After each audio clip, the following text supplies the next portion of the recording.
All right, it's One Last Midnight. Welcome back to another episode of Astroneer. So we're going to look at patch 1.9.8, which was the performance update patch.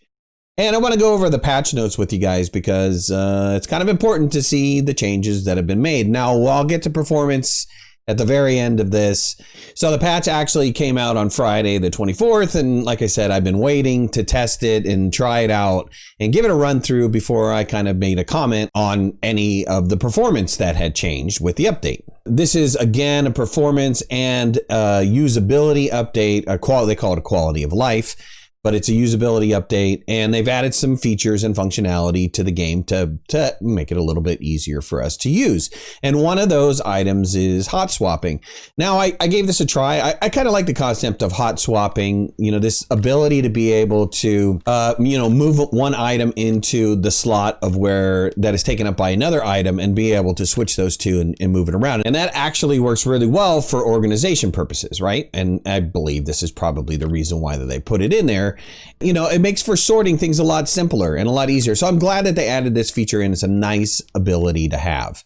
So there's been some new changes. The extra large shredder. I don't use the medium or the large shredder. Honestly, it's almost similar to the shuttle. I'll make the first shuttle and then I'll make the large shuttle and I'll completely bypass the medium.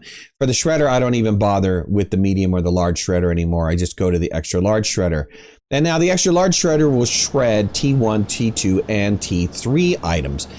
The T4 items, which are the shuttles and the ships and anything that's made on the T4, the large printer. So you're going to have to rely on continuing to use dynamite to blow those items up.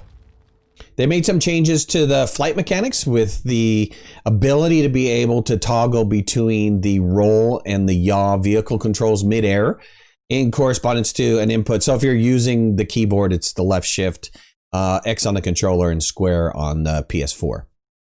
Augment power toggle. Now, I really like this feature. So when you have the terrain tool up and you're looking at your augments, you're able to toggle them on and off. And I think this is a great ability, and it should have been on there, from the very beginning. The only comment that I would make about this is I wish that they would bind those keys to some sort of keyboard option. I know that doesn't really work for the Xbox and the PS4 guys, but I think for the keyboard users, the PC players, I think that you should give us the ability to bind those to some sort of keystroke so that we can turn them on and off on the fly without having to go back in and changing them on the terrain tool. But otherwise, it's a great feature to have on there. No longer have to take stuff off, just have to shut it off. It doesn't really change the process too much. It does eliminate one click or maybe 2 clicks to take it off of your tool and put it on your backpack.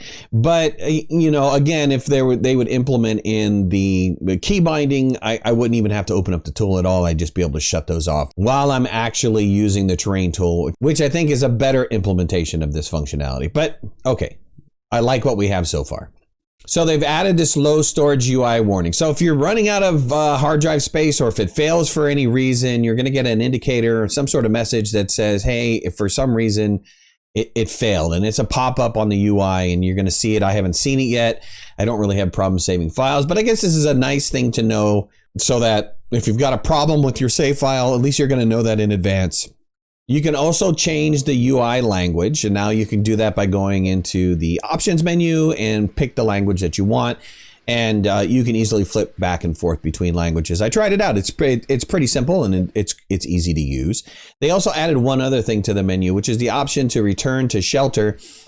So just in case you're lost and you don't want to die. I mean, when you die, you return back. Well, okay, I guess in the case of you're on a vehicle and you lost your vehicle and you're completely lost, you just want to go back to your shelter, they now have the ability for you to get back to your shelter right away. Just go into that options menu and then pick that on the quit tab, and you can be transported back to your shelter.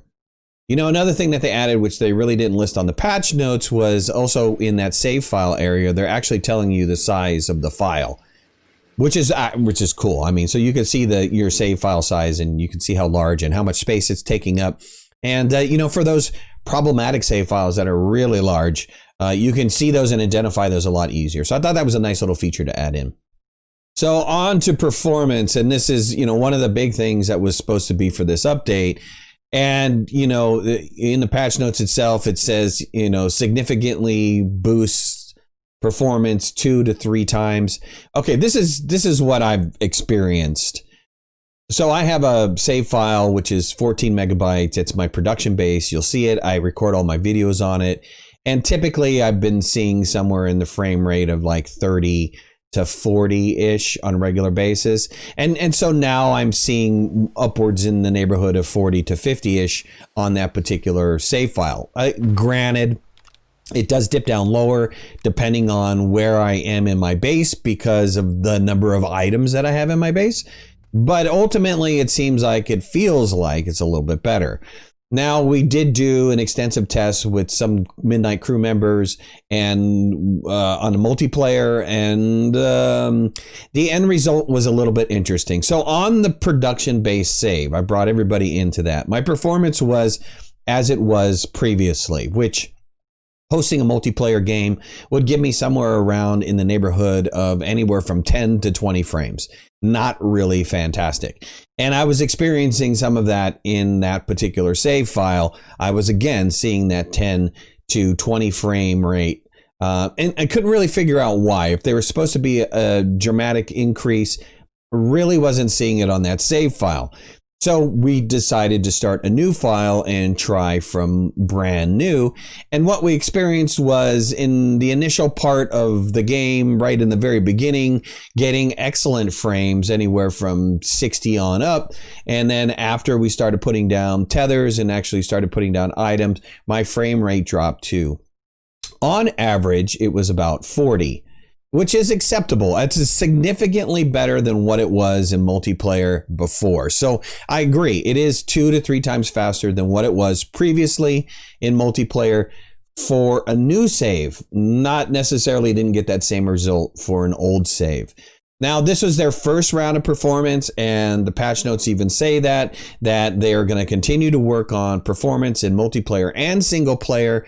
You know, hopefully we're going to see that come out within the next couple patches, or even if I'd be happy if it's like right after this. I'd be happy if there's another performance patch immediately after this. That would make me very happy. One last thing. So they were talking about, and everybody's looking for flat surfaces in Terrain 2.0. Now, there's not really the official Terrain 2.0 in there.